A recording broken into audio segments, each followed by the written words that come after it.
앞으로 중독에 대한 집단 상담에 관해서 배우겠는데요. 이번 시간에는 중독 집단 상담의 원리와 그 유형에 관해서 공부하도록 하겠습니다. 먼저 중독에 대한 집단 상담이 필요한 이유를 설명하겠습니다. 여러 중독에 대한 상담 방법 중에 공통적으로 가장 많이 활용되는 것이 집단 상담인데요. 아마 시간이나 비용적인 면에서 효율적이기 때문이라는 장점을 가지고 있다는 점이 가장 큰 이유일 겁니다. 그리고 중독의 치료 방법으로 집단 상담이 또 적절한 이유 중 하나는 집단에서 일어나는 특정한 역동 때문에 그렇습니다. 중독을 주제로 할 경우 이 참여한 집단원들이 역동적으로 관계하면서 그런 경험을 나누고 또 거기에서 학습할 수 있는 환경이 마련된다는 거죠. 그리고 중독과 관련해서는 익명으로 운영되는 모임이 있어서 다른 상담보다 참여 동기를 더 가지게 할 수 있기 때문이기도 하고요. 그럼 여러분들이 중독 집단 상담에서 고려해야 할 제반 사항들이 무엇인지 한번 살펴보겠습니다. 먼저 중독 집단 상담은 관계적 치료입니다. 그래서 집단에서 내담자에게 생각과 느낌을 표현하도록 강조해야 하는 겁니다. 그리고 그런 표현과 교류를 통해서 통찰과 변화 행동을 위한 준비를 하게 하는 거죠. 그리고 중독 집단 상담은 예방 목적은 물론이고 치료 목적으로도 사용이 가능합니다. 또한 집단 과정은 미리 정해져 있거나 집단원에 의해서 정할 수도 있고요. 그리고 상담자는 개인 상담을 받는 내담자가 집단을 통해서 자신의 문제를 다른 관점에서 볼 수 있게 하는 것도 좋습니다. 하지만 집단 상담이 모든 중독 사례에 적합한 것은 아니라는 점도 명심하시기 바랍니다. 그리고 중독 집단 상담의 원리는 이렇습니다. 중독은 다른 사람들과의 관계에 문제가 있어서 발생했을 수도 있고 또 중독이 대인관계에 문제를 야기할 수도 있는데 집단 상담에서는 그런 인간관계를 개선할 수 있는 요령을 배울 수 있거든요. 그럼 집단 상담의 장점을 한번 따져보겠습니다. 실존주의 정신의학자인 얄롬이 제시한 집단 상담의 장점을 근거로 설명하겠는데요. 먼저 보편성의 인식입니다. 이 집단 상담에서는 자신이 가진 중독의 문제가 자신만이 가진 문제가 아니라 다른 사람들도 가지고 있는 문제구나라는 점을 인식할 수 있다는 거죠. 그리고 집단에서는 통찰을 얻을 수 있습니다. 자신이 이 중독 문제를 가지고 있고 무엇이 자신을 중독에 빠지게 할 수 있었는지에 관한 통찰을 얻을 수 있는 겁니다. 그 다음으로는 원가족 관계의 재현인데요. 집단 상담을 하다 보면 자신이 태어나 성장할 때 부모와 또 형제들과 함께 했던 원가족 관계에 관해서 깊이 생각해보고 그것을 반영해 볼 수 있는 기회를 얻을 수 있습니다. 그리고 또 집단 상담의 또 다른 장점은 공감인데요. 다른 집단원에게 공감을 느낄 수 있고 자신을 공감해주는 다른 집단원들과 좋은 관계를 맺을 수도 있습니다. 또 다른 이 집단 상담의 장점은 지지를 받을 수 있다는 건데요. 처지가 비슷한 다른 집단원들로부터 정서적 지지를 얻을 수 있다는 장점이 있죠. 그리고 집단에서는 시연, 즉 리허설을 할 수 있다는 장점도 있습니다. 자신이 배운 새로운 행동을 집단원들 앞에서 시도해 볼 수 있다는 거죠. 집단 상담의 중요한 장점 중에 하나가 집단에서 의사소통 기술을 습득할 수 있다는 것이 정말 집단 상담의 대표적인 그런 장점인데요.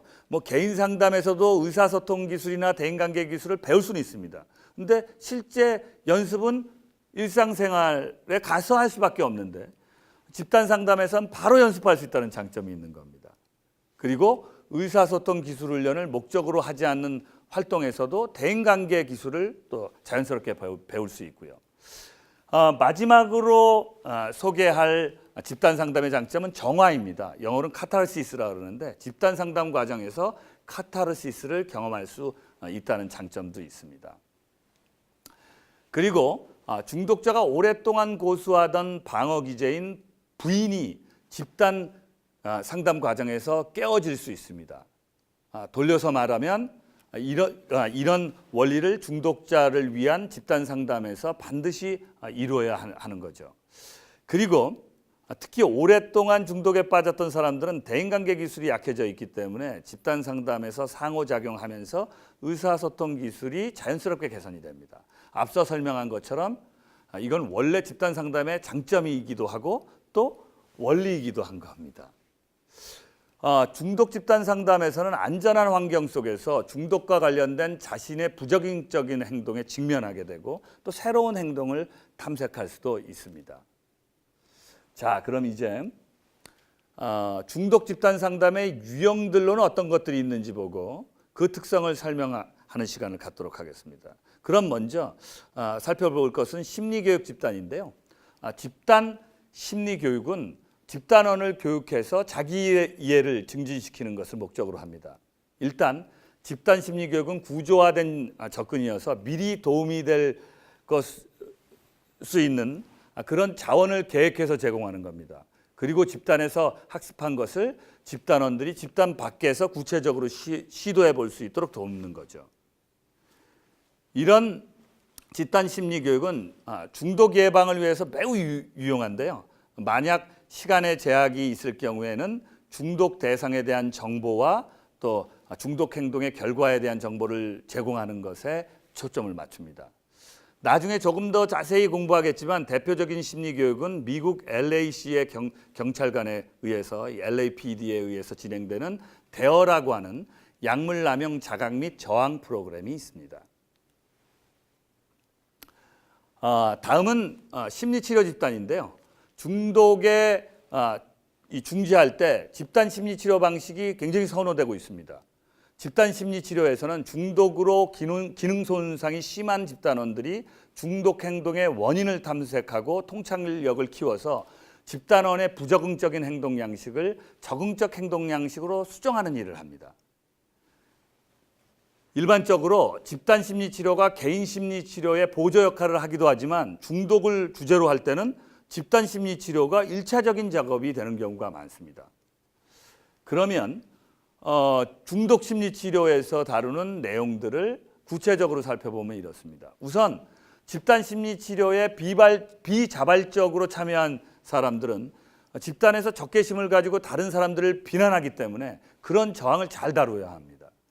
특히 중독과 관련해서는 비자발적인 경우가 굉장히 많고 그 저항도 더 심한 편이라서 중독 심리치료를 하는 사람들은 저항을 잘 다룰 수 있는 능력을 가지고 있어야 됩니다. 그리고 중독자들은 중독이 지속되면서 대인관계 능력이 훼손되고 또 학교나 직장에서 문제를 경험하면서 중독 대상에 대한 의존이 더 심해진 것이기 때문에 오래전부터 존재하던 이런 부적응의 원인이 무엇인지 탐색해야 합니다. 또한 이 중독자의 부적응 문제를 다룰 때는 이 오래전 미해결된 과제나 무의식적인 역동을 탐색하고 또 정화 과정을 거치기도 해야 되는 거고요. 그리고 이 중독자들로 구성된 이 집단 심리치료에서는 이 원가족의 문제나 중독의 갈망 때문에 생기는 부정정서 혹은 수치심을 주제로 다루는 경우들이 많습니다. 이 끝으로 또 지난 시간에 다룬 것인데요. 중독 장애를 가진 집단원들 중에는 다른 공존 장애를 가지고 있는 집단원들이 꽤 많습니다. 그래서 이 두 문제 간의 관계를 잘 이해하고 이것을 적절히 다룰 수 있어야 합니다. 그리고 여기서 이제 마지막으로 다룰 집단 상담 유형은 자조 집단인데요. 사실 특별한 경우가 아니라면 상담자가 필요 없기 때문에 사실 상담이라고 표현하는 것도 조금 적절하지 않을 수도 있지만 중독을 집단으로 중지하는 방식으로 정말 널리 사용되는 방식이기 때문에 또 여기서 제가 소개하도록 하겠습니다. 자발적인 모임인 이 자조 모임에서는 집단원들이 자신들이 가진 공통적인 문제에 관해서 얘기하고 서로 사회적인 지지를 얻을 수 있습니다. 그리고 상담이나 심리치료와는 달리 이 집단 활동을 집단원 스스로 결정하고 관리한다는 것이 특징이죠.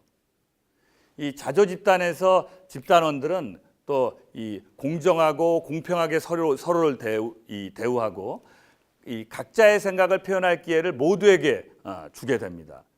그렇더라도 이 자조 집단에서도 집단 상담에서처럼 문제 보편성을 또 이렇게 자각할 수 있고요. 이 자조 집단 중에는 이 12단계 모형에 근거한 집단들이 굉장히 많습니다. 예를 들어서 익명의 알코올 중독자 모임인 AA, 그리고 익명의 마약 중독자 모임인 NA, 그리고 익명의 도박 중독자 모임인 GA가 있습니다.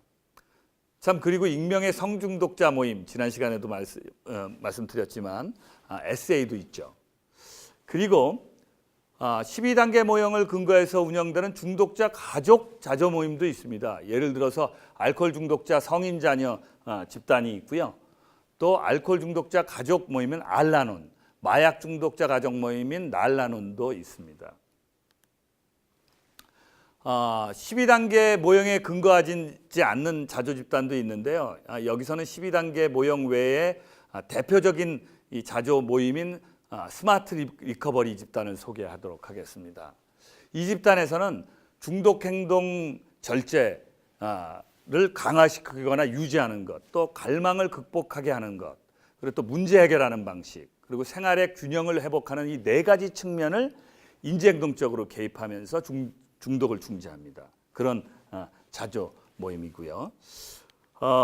그럼 지금까지 소개한 세 가지 유형의 중독 치료 이 집단 유형을 한번 표로 비교해서 이렇게 보여드리겠는데요.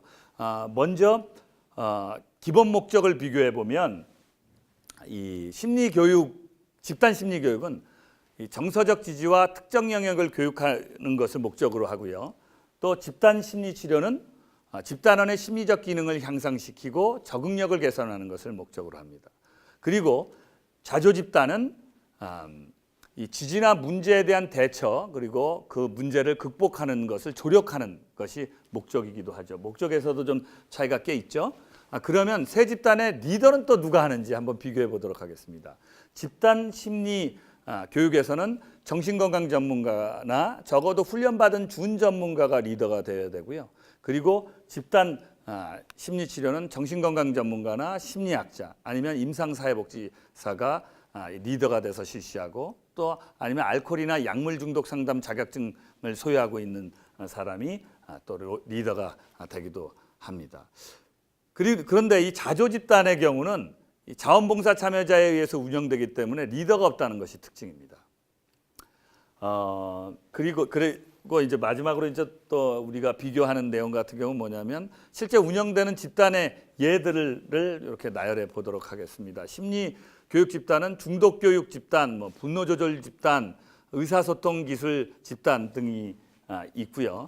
또 심리치료 집단은 인지행동 치료 집단, 심리극 집단, 인간관계 아니면 대인관계 심리치료 집단 등이 있습니다.